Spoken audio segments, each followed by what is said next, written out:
mwakoze mwege mwese mwahisemwo televiziyo Isanganiro ndabaha ikaze muri ano makuru tugira tubashikirize aya nayo akabagizwe n'ingingo nkuru zikurikira ugufasha abakozwe ko nihindagurika ry'ibihe ni kimwe mu migambi w'imyaka 4 wo kuva mu mwaka wa 2024 gushika mu mwaka wa 2027 wishiramwe mpuzamakungu gitaho uburimyi FAO userukira iryo shira hamwe mu Burundi yabishikirije kuri uyu wa gatanu mu gihe hariko harashikirizwa hongera hemezwa uwo mugambi ugira gatatu.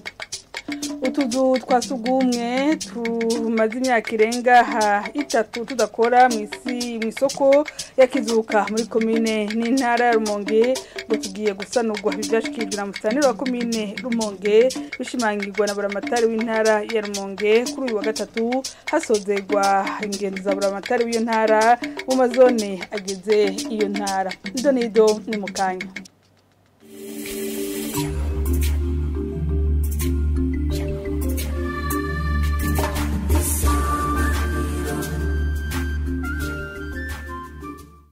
Dasubiye kubaha ikaze murano makuru gufasha kongereza umwimbu mu burimyi ubworozi hamwe n'ibivuye mu kiyaga no gukorana na leta kurusha mu myaka iheze ni bimwe biri mu migambi w'imyaka 4 kuva mu mwaka wa 2024 gushika mu mwaka wa 2027 w'ishyanga mpuzamakungu gitaho uburimyi FAO yashikirijwe kuri uyu wa gatanu ni ruserukira iryo shira hamwe mu Burundi mu gihe hariko arashikirizwa hongera hemezwa uwo mugambo gira gatatu ico bita de 3e génération Pisang Changai Dademanabo hamenyesha ko uwo mugambi ugira gatatu utandukanye cyane nibiri iherutswe asubirwamwo na Evaristo Nzikobanyanga. La différence est que les priorités ne changent pas mais au fur et à mesure que nous mettons en œuvre que nous l'évaluons et que nous considérons l'appui que les partenaires nous apportent,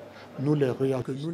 Igitandukanye nuko ibikuru bikuru bitahindutse ariko uko tugenda dushira mu ngiro tukihweza neza uko vyakozwe turavye kandi n'intererano zabo dufashanya turavyongeramwo turavye ibikenewe turacafise ibikorwa nyamukuru bitatu ibi navyo bihagaze ku kuronka ibifungurwa bikwiye kandi bikwije ibikenewe.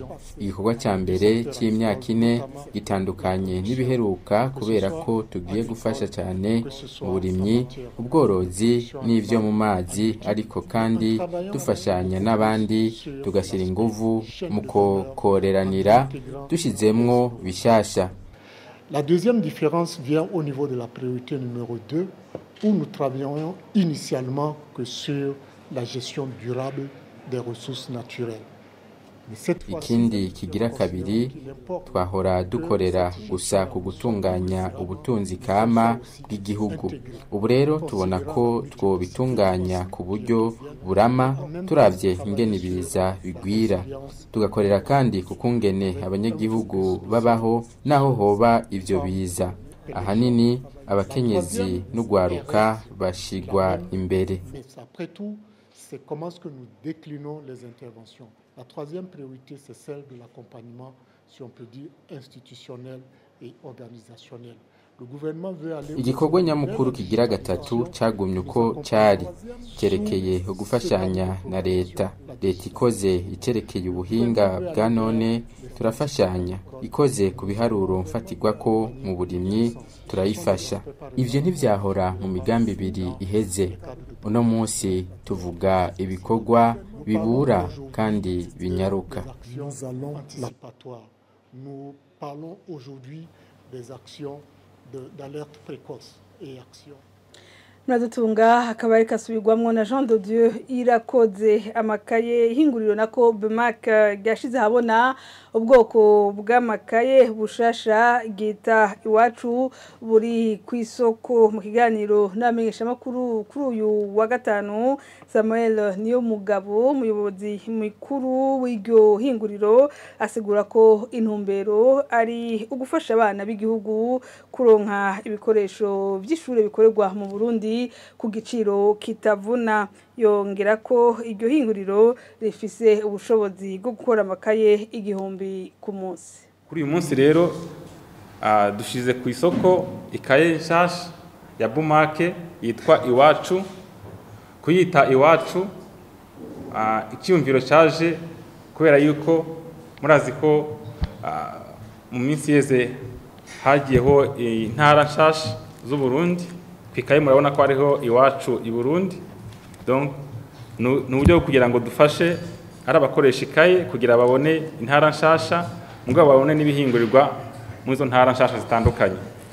Rero dushize ku mugaragaro ikaye nshasha kugira ngo bayibone kandi tuzi neza ko bazayikunda. Ikaye dushize ku isoko iri n'ubwoko bubiri. Hari ikaye twise standard, no kuvuga ifise ipimo sanzwe mumenyereye, ifise 16/20 cm, hakaba n'indi ifise 16/22. Byanye n'impapuro bukomezi ni bumwe mugabo twahisemo ko umukiriya wese aronka icyo ashaka. Ubusanzwe murazi ko mu yanye n'amakaye bagira pari carte bakavuga rono igitigira cy'amakaye arimo bagashiraho na prix zose ziba zingana. Kuri iyi kayi twavuze ya premium ikarito tuzidandaza $400, naho izi twavuze za standard ni 380,000 ikarato. Ibyo ni prix z'abagrossiste mugabo uharuye ro prix bya mu consommateur ukajya kubaza ku isoko uko ikayi hagaze uyu munsi mwimvira ko uravye ubwiza bw'uko zimeze ni igiciro kitavunanye. Nakabijya icyambere nuko izi kayi ni made in Burundi, ni kayi zingwa mu Burundi. Ihingurira mu Burundi bisigura ko twatanze ubuzi ku bene gihugu. Aho rero ajya amahera y'amadevize tujana nibura harayo twasigaje mu gihugu. Uko tuzana ibyahinguriwe handi turiko turakereya ubuzi aho ngaho. Rero ahangaha igiciro ntikivunanye, ikindi twakereye ubuzi mu Burundi. Ikindi bavuga kukabijya nuko biraryoshe kubona ikaye uyunguri kubona nyine ko ari uri Iwacu, ko ari produit yakorewe Iwacu. Makuru warabandanya. Leta y'u Burundi hamagarirwa gushira umukono kwisezerano mpuzamakungu ry'akazi OIT ingingo yaryo y'J190 ihana amabi yakorerwa ku kazi afatiye ku gitsina na kamo gategwa n'uburongoye urunani mpuzamasendika mu Burundi CSB aherutse gutogwa nishira hamwe ry'amasendika muri Afrika nk'umu ambassadeur yashoboye kwitwararika guhimiriza kugwanya ayo mabi mu kazi biciye mu masendika kurikira Gilbert Nyawakira. Hari inama ihuza cyane abafasoni bari kurikiye masendika bakurikirana ingene imibereho y'abafasoni n'ukuntu bafatwa ku buzi. Hanyuma rero bari batumiye abantu barongoye amahuriro mpuzamamasendika bari bamaze gukurikirana ingene bakora mu bihugu vyabo. Jewe rero n'abaronsa amahirwe muri abo yuko bantoye ko nanje ndi mu babikurikirana cyane ndavitaho kugira ngo abafasoni n'abandi aho bakora ku buzi barehe gucuga bufundi na buhoro, bareke ko babakubagura. Ndi muri abo twarabikoreye ko cyane tugira amahirwe biramenyekana ko turiko turabikora.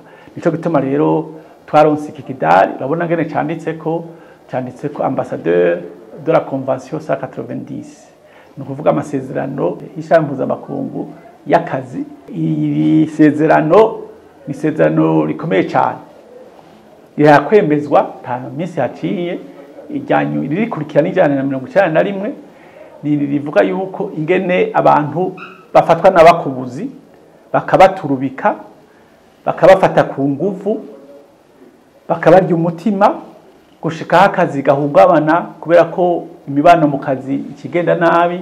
Ariko kandi twe twaragize amahirwe iwacu hariho urugwego rwa ombudsman rwamaze kubikorera ko cyane kugira ngo rugireho politike y'igihugu ikingira ayo mabi yo ku kazi. Rero twe turageze ku rugero, ariko natwe kuve twakora twagirisha amanama abakoresha, twagirisha inama abafasoni bonyene, twagirisha inama n'abandi bose kugira ngo bamenye ko ibi byo kurya umutima abantu, ibi byo gusinzigaza amagara y'abantu, ibi byo gufata ku nguvu abafasoni ku kazi byica akazi bikica n'ubutunzi, kwiyo ngendo ruhagarara. Muri iyo nama ya ombudsman barazanye icyo bita ibyo batohoje, basanga abantu koko barahohoterwa, koko barabarya umutima, koko barabafata ku nguvu, mugabo ugasanga ntibashobora kugira inguvu zo kubivuga. Cyo gutuma bavuga bati haguruka, nimuhaguruke, mwebwe mwamaze guhaguruka, muhagurutse n'abandi, twatangwa guhagurutsa n'amaradi, muhagurutse n'amareta kugira ngo leta ishire kwikumu iri sezerano rifashe gukinga ayo mabi ku kazi, ahungabanya akazi, agahunga umutekano, agahungabanya neza y'abakozi, gahunganya n'ineza y'akazi kuko n'ubutunzi navuze ko buhungabana. Tandukire mu ntara ya Rumonge. Mbere yuko turangiza hano makuru, tuzu twasugumwe tumaze imyaka irenga 3 tudakora mu isoko ya Kizuka muri komine y'intara ya Rumonge, ngo tugiye gusanurwa amafaranga azokoreshwa ari mu yatekanirijwe no mwaka w'amafaranga muri komine Rumonge, nkuko vyashikirijwe na mustanteri wa komine Rumonge, bishimangirwa na buramatari w'intara ya Rumonge kuri wa gatatu hasozegwa ingendo za buramatari w'iyo ntara mu mazone agize iyo ntara, abakoresha iyo soko n'ababa mu micungararo bagashima. Jean Pierre Misago. Mu bibazo bihanze zone Kizuka ya komine Rumonge byashikiriwe n'uburongo iyo zone kuri uyu wa gatatu hasozegwa ingendo buramatari w'intara ya Rumonge amazemwe iminsi mu mazone agize iyo ntara, harimo ubukene bw'amazi meza, ibirasi byo mu mibanda vyagurutse, ndetse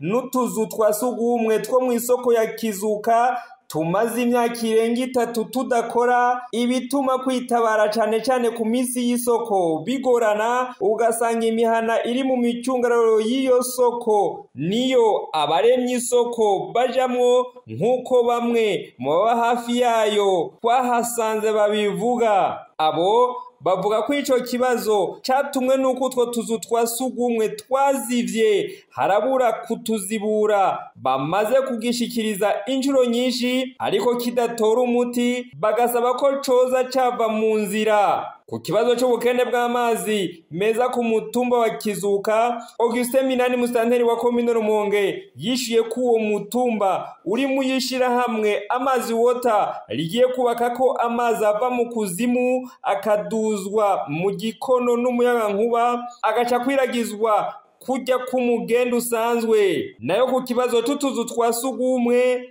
tumaze igihe tudakora, Leonard Niyonsaba buramatari w'intara ya Rumonge ashimangira inyishu ya mustanteri wa komine Rumonge, avuga ko ico kibazo kigiye kuva mu nzira kuko biri mu mafaranga komine izokoresha muri uyu mwaka w'amafaranga, yibutsa ko mu ntunganyo nshasha y'ingena amafaranga akoreshwa umugambi utashizwemwo bitaba bicoroha ahava amafaranga yo kurangura.